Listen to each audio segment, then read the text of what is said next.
Step-by-step guide, how to add reminders to Google Calendar. Step 1. Open Google Calendar. Open your web browser. Go to Google Calendar. Log in with your Google account. Step 2. Create a new reminder. In the upper left corner, click on the plus button. From the drop-down menu, select Tasks.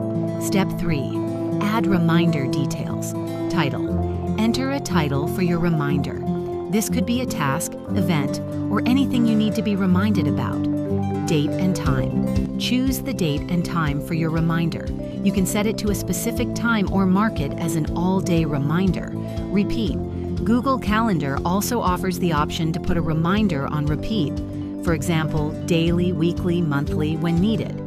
This is a great option for recurring tasks like replenishing your office supplies or weekly report generation. Step 4. Save the reminder.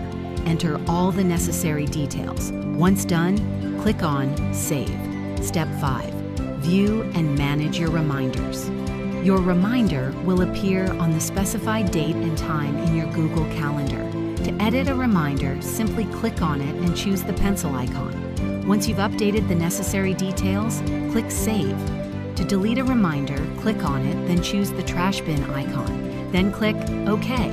Read the full article at www.20four7va.com.